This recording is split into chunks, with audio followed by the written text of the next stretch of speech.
Hi! ഞാൻ നിങ്ങളോട് വീണ്ടും സംസാരിക്കാൻ വന്നിരിക്കുകയാണ്. എനിക്ക് തോന്നുന്നു ഇടയ്ക്ക് ഇങ്ങനെ ഒരു വീഡിയോ ചെയ്തില്ലെങ്കിൽ എനിക്ക് എന്തോ ഒരു വിമിഷ്ടമാണ് കേട്ടോ മനസ്സിന്. ഇങ്ങനെ ഇടയ്ക്ക് ഇങ്ങനെ ഒന്ന് ഒന്ന് റിലാക്സ് ആയിട്ട് എനിക്ക് നിങ്ങളോട് സംസാരിക്കാൻ തോന്നാറുണ്ട്. ഓക്കെ. വേറൊന്നുമല്ല, ഇന്ന് എനിക്ക് പറയാനെന്ന് വെച്ചാൽ ഞാൻ എൻ്റെ വീട്ടിലാണേ. അപ്പോൾ ഇവിടെ എന്ന് വെച്ചാൽ എൻ്റെ ഒരു അനിയത്തിയുണ്ട്. അവളുടെ ഒരു എൻഗേജ്മെന്റ് പ്രമാണിച്ചാണ് ഞാൻ വന്നത്. പക്ഷെ ഞാൻ കുറച്ച് നേരത്തെ വന്നു. ഇനി എനിക്ക് വേറൊരു ഫംഗ്ഷനും കൂടി ഉണ്ട്, അതും കൂടി അറ്റൻഡ് ചെയ്യണം. ഇതെല്ലാം കഴിഞ്ഞിട്ട് ഞാൻ പാക്കപ്പ് ആവും. പിന്നെ ഇതിനിടയ്ക്ക് എനിക്കൊരു വർക്ക്ഷോപ്പ് ഉണ്ട്, അപ്പോൾ അത് അറ്റൻഡ് ചെയ്യണം. അയ്യോ, ഞാനിങ്ങനെ ആകെപ്പെട്ട് എന്താ പറയണ്ടേ, നമുക്കിങ്ങനെ ഫംഗ്ഷനൊക്കെ വരുമ്പോൾ ഫാമിലി മീറ്റപ്പും അതുപോലെ എനിക്കിങ്ങനെ ഭയങ്കരമായിട്ട് ഇങ്ങനെ എന്താണ് ഇത്തരത്തിലുള്ള ഫംഗ്ഷൻ കൂടുന്നതും ഒക്കെ എനിക്ക് ഭയങ്കര ഇഷ്ടമുള്ള ഒരാളാണ്. മേക്കപ്പ്, പുതിയ ഡ്രസ്സ്, ഇതിനോടൊക്കെ ഭയങ്കര ഇഷ്ടമുള്ള ഒരാളാണ് കേട്ടോ. അപ്പോൾ അതുകൊണ്ട് തന്നെ ഞാൻ ഭയങ്കര ത്രില്ലടിച്ചിരിക്കുവാണ്. പക്ഷേ ഒരു പ്രശ്നം എന്താണെന്ന് വെച്ചാൽ എനിക്ക് പഴയതുപോലെ ഇതിലൊന്നും എനിക്ക് നന്നായിട്ട് അങ്ങോട്ട് എന്താണ് നന്നായിട്ട് അങ്ങോട്ട് അതിലോട്ട് ഇറങ്ങി ചെല്ലാൻ പറ്റുന്നില്ല എന്നുള്ളതാണ് വാസ്തവം. കുഞ്ഞുള്ളത് കൊണ്ട് എനിക്ക് പല കാര്യങ്ങളും മിസ്സാവുന്നുണ്ട്. പഴയതുപോലെ എനിക്ക് ഓടി നടന്ന എല്ലാം നോക്കാനും അല്ലെങ്കിൽ ഫോട്ടോസ് എടുക്കാനും ഞാനൊരു സെൽഫി ഭ്രാന്തിയാണ്. എൻ്റെ ഫ്രണ്ട്സിനൊക്കെ അറിയായിരിക്കും. അപ്പോൾ അതുകൊണ്ട് എനിക്കതൊക്കെ ഭയങ്കര ഇഷ്ടമുള്ളൊരു കാര്യമാണ്. പക്ഷേ ഇപ്പം അതൊന്നും നടക്കുന്നില്ല എന്നുള്ളതാണ് വാസ്തവം. കാരണം ഒന്നാമത്തെ കാര്യം, എൻ്റെ ഹസ്ബൻഡ് കൂടെ ഇല്ലാത്തത് കൊണ്ട് തന്നെ ഇവൻ്റെ കാര്യങ്ങൾ മൊത്തത്തിൽ എല്ലാം ഞാൻ തന്നെയാണ് മാനേജ് ചെയ്യുന്നത്. അപ്പോൾ എനിക്ക് മീ ടൈം എന്ന് പറയുന്നത് വളരെ കുറവാണ്. കുഞ്ഞുറങ്ങുമ്പോൾ മാത്രമാണ് എൻ്റെ മീ ടൈം എന്നുള്ളത്. അപ്പൊ അതുകൊണ്ട് എൻ്റെ കുറേ കാര്യങ്ങൾ ഞാനിപ്പോൾ മിസ് ചെയ്യുന്നുണ്ട്. ഞാനിപ്പോൾ ഒരു ന്യൂസ് കണ്ടിട്ടുണ്ടായിരുന്നേ. ഒരമ്മ സോഷ്യൽ മീഡിയയിൽ ഇങ്ങനെ ഷെയർ ചെയ്തൊരു കാര്യം.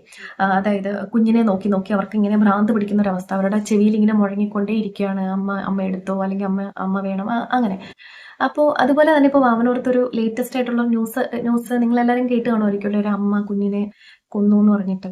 അപ്പൊ എൻ്റെ നാട്ടുകാർ തന്നെ പലരും പറയുന്നുണ്ട്, അവൾക്ക് നല്ല അടി കൊടുക്കണം, അവൾക്ക് അങ്ങനെ ഇങ്ങനെ അങ്ങനെ കുറെ ബ്ലാ ബ്ലാ ബ്ലാ ബ്ലാ കുറെ പറയുന്നുണ്ട് കേട്ടോ. പക്ഷെ ഞാൻ ആലോചിച്ചൊരു കാര്യം, ആ അമ്മ അത്രയ്ക്കും അത്രയും ഒരു ഇമോഷണൽ സപ്പോർട്ട് ആ വ്യക്തിക്ക് കിട്ടിയിട്ടുണ്ടാവില്ല. അല്ലെങ്കിൽ അവർക്ക് മാനസികമായിട്ട് എന്തെങ്കിലുമൊക്കെ ബുദ്ധിമുട്ടുകൾ അനുഭവിക്കുന്ന ഒരു വ്യക്തിയായിരുന്നിരിക്കാം. അല്ലാതെ ആരെങ്കിലും സ്വന്തം കുഞ്ഞിനെ കൊല്ലും, അങ്ങനെ ചിന്തിക്കുന്നവരുണ്ട് കേട്ടോ. അതായത് ഇപ്പം നമ്മൾ ഒരുപാട് ന്യൂസ് കാണുന്നുണ്ടല്ലോ, കുഞ്ഞിനെ കൊണ്ട് കളയുന്നു, വേറൊരാളുടെ കൂടെ ജീവിക്കാനായിട്ട് കുഞ്ഞിനെ കൊണ്ട് കളയുന്നു, കൊല്ലുന്നു. ഇതൊക്കെ നമ്മൾ ഒരുപാട് കാണുന്നുണ്ട്. പക്ഷെ എങ്കിൽ പോലും എനിക്ക് തോന്നുന്നു ആ ഒരു വ്യക്തി, എനിക്ക് തോന്നുന്നു ആ ലേഡി, ആ കൊന്ന ലേഡി എൻ്റെ സ്കൂളിൽ എൻ്റെ ജൂനിയറൊക്കെ ആയിരുന്നു എന്ന് എനിക്കൊരു എവിടെയോ അവ്യക്തമായിട്ട് മുഖം എനിക്കൊരു പരിചയം പോലെ. അപ്പോൾ എനിക്ക് തോന്നുന്നു ആളങ്ങനെ മാനസികമായിട്ടുള്ള ബുദ്ധിമുട്ട് കൊണ്ട് അങ്ങനെ ചെയ്തതായിരിക്കാം. പക്ഷെ കുറേ പേര് അതിങ്ങനെ ക്രിട്ടിസൈസ് ചെയ്യുന്നുണ്ട്. കേൾക്കുമ്പോൾ വിഷമം തോന്നും. കാരണം ഇതിനെക്കുറിച്ചൊരു നല്ലൊരു അറിവില്ലാതെ ഇങ്ങനെയൊക്കെ പറയുന്ന കേൾക്കുമ്പോൾ ഞാൻ വിചാരിക്കാറുണ്ട്, നിങ്ങൾ എന്തുകൊണ്ടാണ് ഇപ്പോഴും ഇതെല്ലാം ഇങ്ങനെ സഫർ ചെയ്തുകൊണ്ടേ ഇരിക്കുന്നത് എന്നൊക്കെ ഞാൻ പലപ്പോഴും വിചാരിക്കാറുണ്ട്. എല്ലാം സ്ത്രീകളുടെ മാത്രം തെറ്റാണ്, അല്ലെങ്കിൽ ഒരു കുഞ്ഞായി കഴിഞ്ഞാൽ ഫുൾ സ്ത്രീകളുടെ ഉത്തരവാദിത്തമാണ്, അമ്മയുടെ ഉത്തരവാദിത്തമാണ്, എല്ലാം അമ്മയുടെ ഉത്തരവാദിത്തമാണ് എന്നൊക്കെ ചിന്തിക്കുന്ന കുറേ അധികം ആൾക്കാർ ഇപ്പോഴും നമ്മുടെ ഭൂമിയിലുണ്ട് എന്ന് ആലോചിക്കുമ്പോൾ നെഞ്ചില്ലാത്തൊരു തേങ്ങൽ. പോട്ടെ, വിട്ടേക്കും. ഓക്കെ. ഞാൻ വേറെന്തോ ഞാൻ പറയാൻ വന്നു. ഇവിടെ കുറച്ച് ലൈറ്റിന്റെ ഒക്കെ പ്രശ്നമുണ്ട്. പിന്നെ സത്യം പറഞ്ഞു കഴിഞ്ഞാൽ അങ്ങനെ വീഡിയോ ചെയ്യുന്നത് എൻ്റെ ഒരു ഇഷ്ടത്തിനും എൻ്റെ ഒരു താല്പര്യത്തിനും വേണ്ടി ഞാൻ ചെയ്യുന്നതാണ്. അങ്ങനെ വലിയൊരു സപ്പോർട്ടോ അങ്ങനെ കാര്യങ്ങളൊന്നും എനിക്കങ്ങനെ ഇല്ല എന്നുള്ളതാണ് വാസ്തവം. പക്ഷേ എങ്കിൽ പോലും ഞാൻ അതിൽ നിന്നുകൊണ്ട് തന്നെ ഞാൻ വീഡിയോസ് ചെയ്യുന്നു. എൻ്റെ സന്തോഷമാണ്. ഞാൻ കുറച്ച് സെൽഫ് ലവ് ഒക്കെ ഉള്ള ഒരാളാണ്. അപ്പം എൻ്റെ സന്തോഷം എന്താണ്, അല്ലെങ്കിൽ ആരെന്ത് പറഞ്ഞാലും എനിക്ക് ഇതിൽ നിന്ന് സന്തോഷം കിട്ടുന്നുണ്ടെങ്കിൽ ഞാനത് കണ്ടിന്യൂ ചെയ്യും. അങ്ങനത്തെ ഒരാളാണ് ഞാൻ. അതായത് മറ്റൊരാളെ ദ്രോഹിക്കാത്ത രീതിയിൽ, മറ്റുള്ളവരെ ബുദ്ധിമുട്ടിപ്പിക്കാത്ത രീതിയിലുള്ളൊരു കാര്യമാണെങ്കിൽ, ഇപ്പം ഞാൻ വീഡിയോ ചെയ്യുന്നു, ഞാൻ എൻ്റെ ചാനലിൽ അപ്ലോഡ് ചെയ്യുന്നു, അത് വേറൊരാളെ ഞാൻ ദ്രോഹിക്കുന്നില്ല എന്ന് എനിക്ക് പൂർണ്ണ ബോധമുണ്ട്. അപ്പോൾ അതുകൊണ്ട് തന്നെ അത്തരത്തിലുള്ള കാര്യങ്ങൾ ആരെന്ത് പറഞ്ഞാലും എനിക്ക് നെവർ മൈൻഡ് ആണ്, ഞാനത് ചെയ്തുകൊണ്ടേയിരിക്കും. അതുകൊണ്ട് തന്നെ അഹങ്കാരി എന്നുള്ള ലേബൽ എനിക്കിങ്ങനെ കിട്ടിയിട്ടുണ്ട്. ഞാനത് എൻജോയ് ചെയ്യുന്നു. എനിക്ക് പ്രശ്നമില്ല. എന്ത് ചെയ്യാൻ പറ്റും, നമ്മൾ സാഹചര്യങ്ങളുടെ സമ്മർദ്ദം കൊണ്ട് ചിലപ്പോൾ അഹങ്കാരിയായി പോയിട്ടുണ്ടാകാം.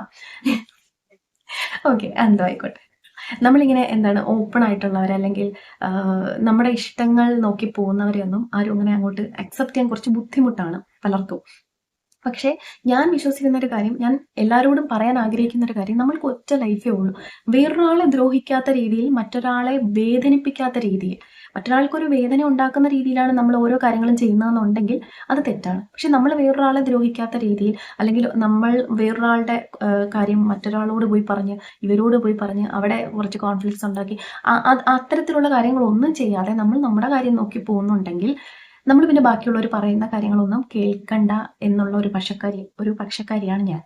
അതുകൊണ്ട് തന്നെ ഞാൻ എൻ്റെ ലൈഫ് ഞാൻ നോക്കുന്നു. എൻ്റെ ലൈഫിൽ എന്തൊക്കെ കാര്യങ്ങൾ, എൻ്റെ ലൈഫിൽ എങ്ങനെ പ്രോഗ്രസ് ഉണ്ടാക്കാം. എൻ്റെ ഈ ഒരു ലൈഫ് നോക്കി കാണുമ്പോൾ അതായത് ഇപ്പം പലർക്കും പലർക്കും നമ്മളെക്കുറിച്ച് പല ധാരണകൾ കാണും അല്ലേ? ചിലപ്പോൾ നെഗറ്റീവ് ആയിരിക്കും, ചിലപ്പോൾ പോസിറ്റീവ് ആയിരിക്കും. നമ്മുടെ ലൈഫ് നമ്മുടെ കയ്യിലാണ് എന്നാണ് ഞാൻ വിശ്വസിക്കുന്നത്. നമ്മൾ ഒരിക്കലും ഒരാൾക്ക് വന്നിട്ടും നമ്മുടെ ലൈഫിൽ നമ്മളെ അങ്ങ് തകർത്ത് കളയാം എന്നുള്ളൊരു സംഭവം ഇല്ല. ഇതൊക്കെ എൻ്റെ കൺസെപ്റ്റാണ്, എൻ്റെ മാത്രം കൺസെപ്റ്റാണ്. ഒരാൾ വിചാരിച്ചാലും നമ്മളെ അങ്ങ് തകർത്ത് കളയാൻ പറ്റില്ല എന്നാണ് എൻ്റെ വിശ്വാസം. നമ്മൾ വിചാരിക്കണം അല്ലേ, നമ്മൾ തീരുമാനിക്കണം നമ്മുടെ ലൈഫിൽ നമ്മൾ എങ്ങനെ ഇരിക്കണം. ഒരാൾ വന്നിട്ട് നമ്മളെ എന്തെങ്കിലുമൊക്കെ പറയുവാണ്, അല്ലെങ്കിൽ അപ്പം നമ്മളങ്ങ് തകർന്ന് അയ്യോ ഇനി ഇങ്ങനൊന്നും ചെയ്യേണ്ട, അല്ലെങ്കിൽ ഞാൻ ഒതുങ്ങി അങ്ങ് ഇരിക്കാം എന്ന് വിചാരിച്ചു കഴിഞ്ഞാൽ അത് നമ്മളാണ് നമ്മളെ തന്നെ തകർക്കുന്നത് എന്നാണ് എൻ്റെ വിശ്വാസം. നമ്മൾ വളരെ സ്ട്രോങ് ആയിരിക്കുക, പവർഫുൾ ആയിരിക്കുക. ആരെന്ത് പറഞ്ഞാലും നമ്മുടെ ഡ്രീംസിനെ നമ്മൾ ചേസ് ചെയ്യുക. Thank you so much.